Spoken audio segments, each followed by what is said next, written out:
Confronte ce que tu es aujourd'hui si tu veux devenir une meilleure version de toi-même demain. Il s'appelle Jean et il n'a pas toujours eu la vie facile. Il a grandi dans la rue et n'a survécu que grâce au vol qu'il faisait. Un jour, en essayant de voler des saucisses dans un magasin, il est tombé sur le propriétaire du magasin et cet homme a eu compassion de lui. Il lui a fait une proposition qu'il ne pouvait pas refuser, soit accepter de travailler pour lui, soit aller en centre jeunesse pour le vol. Jean n'a pas hésité une seconde.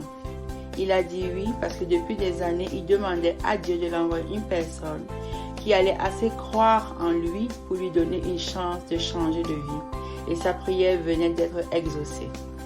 Jean a embrassé cette nouvelle vie avec enthousiasme. Il arrivait au travail avant le patron et était très aimable avec la clientèle. Jusqu'à ce jour où il tomba sur ce client qui n'arrêtait pas de le fixer. Jean se mit en colère et cria sur le client. Il fut le premier surpris de sa réaction. Jean fut surpris parce que pour lui, cette vie d'agressivité et de colère était derrière lui. Il avait décidé qu'il voulait une autre vie, qu'il voulait être une autre personne, une meilleure personne. Ce que Jean n'avait pas compris, c'est que par ses propres forces, il ne peut pas changer. Il ne peut pas abandonner cette ancienne nature, surtout quand cette dernière est le résultat d'un conditionnement de la vie, un mécanisme de défense pour faire face aux difficultés connues en grandissant. Mais il existe une personne qui peut aider Jean à devenir cette meilleure personne. Une personne qui a accès à l'âme, parce que c'est elle qui l'a créée. Jésus peut guérir l'âme de Jean et ainsi le libérer du poids de son passé. Venez à moi, vous tous qui êtes fatigués, de porter un lourd fardeau, et je vous donnerai le repos. Une fois que Jean vient à Jésus et choisit de s'abandonner pour qu'il l'aide à devenir une nouvelle personne, il faut encore qu'il commence par reconnaître son besoin.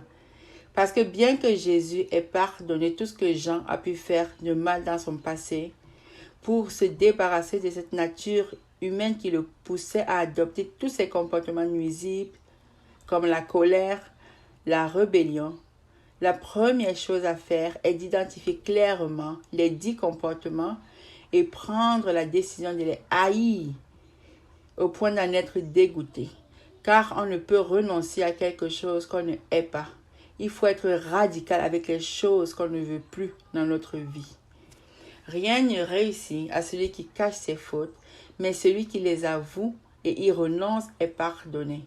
Si nous reconnaissons nos péchés, il est fidèle et juste pour nous les pardonner et pour nous purifier de tout mal. C'est une étape qu'on ne peut sauter ou bâcler. On ne peut pas se repentir globalement ou le faire à la légère. Il faut prendre le temps de nommer à haute voix chacun des mots qui nous nuisent et qu'on ne veut plus être et y renoncer. Et on ne peut pas se contenter de dire qu'il suffit de penser à être une bonne personne ou se dire que tout ce qu'on a été va disparaître comme par magie. Oui, Jésus pardonne. Oui, Jésus veut et peut nous aider à devenir une meilleure version de nous-mêmes. Mais pour le faire, il a besoin de l'entendre de notre bouche. C'est un gentleman. Et il veut être sûr que nous voulons vraiment être différents et que nous sommes prêts à renoncer à notre ancienne nature. Parce que nous avons compris que cette nature était mauvaise et qu'elle n'apportait que l'obscurité dans notre vie. Or, tout ce qui est dévoilé est mis en pleine lumière. De plus, tout ce qui est mis en pleine lumière devient à son tour lumière. Pourquoi Jésus agit ainsi ? C'est parce qu'il sait que des fois, même si on reconnaît qu'un comportement peut être nuisible, on n'est pas toujours prêt à y renoncer, que ce soit conscient ou pas. Pourquoi ? Parce que ce comportement est tellement enraciné en nous que souvent, il peut être ardu de s'en rendre compte et même quand on se rend compte que nous avons un comportement négatif, on l'attribue à notre nature. Car, comme on l'a dit, cela peut souvent être un mécanisme de défense adopté pour faire face aux difficultés auxquelles on a dû faire face en grandissant. Alors, Jésus a besoin de commencer par enlever les racines de ce mal-être, de guérir la plaie qui a causé le comportement et pour ce faire, il a besoin de nous amener à confronter la blessure d'origine. Parce que tant que quelque chose est caché, elle continue à avoir du pouvoir sur nous. Alors qu'une fois amenée à la lumière, sa petitesse apparaît et on la vainc facilement. Ainsi, vous connaîtrez la vérité et la vérité vous rendra libre. Et pour confronter la blessure d'origine, on a besoin de vivre des situations qui provoquent le comportement, afin de comprendre que le mal est plus profond qu'on ne le pense, et qu'il ne suffit pas de faire une petite prière pour s'en débarrasser.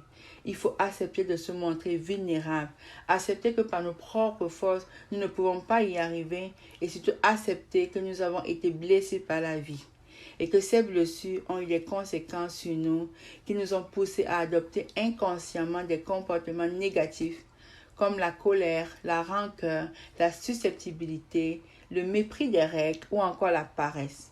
Et qu'aujourd'hui, pour devenir une meilleure personne, il faut faire preuve d'humilité et reconnaître son besoin de changer et surtout son incapacité à changer par soi-même. Tant que je taisais ma faute, je m'épuisais à gémir sans cesse, à longueur de jour. Je t'ai avoué ma faute et je n'ai pu cacher mes torts. J'ai dit, je reconnaîtrai devant l'Éternel les péchés que j'ai commis. Alors tu m'as déchargé du poids de ma faute. Et une autre chose à savoir, c'est que quand nous faisons le choix de Jésus, nous faisons aussi le choix d'appartenir à une communauté. Et cette communauté peut être d'une grande aide pour confronter notre nature afin de parvenir à la guérison. Confessez donc vos péchés les uns aux autres et priez les uns pour les autres afin d'être guéris. Se confier à une autre personne crée la vulnérabilité nécessaire qui fait tomber les barrières entourant les racines de notre mal-être. Une fois ces barrières tombées, Jésus a accès aux racines et peut les arracher pour toujours, nous donnant ainsi accès à une vraie vie de liberté. Or, le mot Seigneur signifie ici l'Esprit. Et là où l'Esprit du Seigneur est présent, là est la liberté.